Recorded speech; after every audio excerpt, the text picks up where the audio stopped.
Welcome to 9 vibes. మనం రైలులో ప్రయాణిస్తున్నప్పుడు కొన్నిసార్లు వేగం చాలా తక్కువగా ఉంటుంది. అప్పుడు మనకు చాలా కోపం వస్తూ ఉంటుంది. ఎందుకు ఇంత ఆలస్యం వెళ్తుందా అని చిరాకు పడుతూ ఉంటాం. ఆలస్యం అయినప్పుడు డ్రైవర్ రైలు వేగాన్ని పెంచాలని అనుకుంటాం. అయితే ఇది సాధ్యమేనా? రైలు డ్రైవర్ స్వంత ఇష్టానుసారం రైలు వేగాన్ని పెంచవచ్చా లేదా తగ్గించవచ్చా? ఎక్స్ప్రెస్ రైళ్ల వేగాన్ని ఎలా నిర్ణయిస్తారు? ఇప్పుడు తెలుసుకుందాం.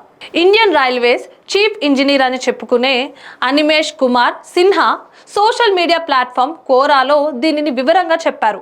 లోకో పైలట్ అంటే రైలు డ్రైవర్ తన విచక్షణతో వేగం పెంచడం లేదా తగ్గించడం చేసుకోవచ్చు. అయితే దీనికి కూడా ఒక పరిమితి ఉంటుంది. సాధారణంగా లోకో పైలట్కు 3 స్పీడ్లు నిర్ణయించబడతాయి. మొదటిది బుక్ చేసిన వేగం, రెండవది గరిష్టంగా అనుమతించదగిన వేగం, మూడవది పరిమితం చేయబడిన వేగం. ఎక్స్ప్రెస్ రైలు వేగం గంటకు 110 కిలోమీటర్లు అని అనుకుంటే ఎక్స్ప్రెస్ రైలు యొక్క గరిష్ట నిర్దేశిత వేగం గంటకు 110 కిలోమీటర్లు. కానీ బుక్ చేసిన వేగం 100 వద్ద ఉంచబడుతోంది. అంటే ఇప్పుడు గరిష్ట స్థిర వేగం కంటే బుక్ చేసిన వేగం 10% తక్కువగా ఉంటుంది. సో చాలా మందికి లోకో పైలట్లు రైళ్లను 100 వేగంతో నడుపుతుంటారు.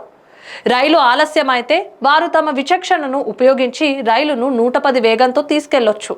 లోకో రైలును బుక్ చేసిన వేగానికంటే 100 కిలోమీటర్లు మరియు గరిష్ట వేగం 110 కిలోమీటర్లు మధ్య ఎంత వేగంతో తీసుకెళ్తారనేది లోకో పైలట్ యొక్క ఇష్టం. ఎక్కడైనా షాక్ తగిలితే స్పీడ్ తగ్గించవచ్చు.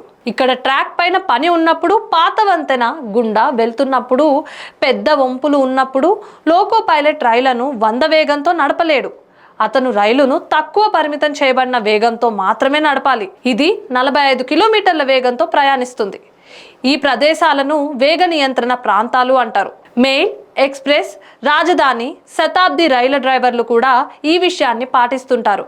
కావాలంటే ఇంతకంటే తక్కువ స్పీడ్తో తీసుకెళ్లొచ్చు, కానీ ఇంతకంటే ఎక్కువ స్పీడ్ అయితే మెయింటైన్ చేయలేరు. ఇలాంటి మరిన్ని అప్డేట్స్ కోసం స్టే ట్యూన్ టు 9 వైబ్స్.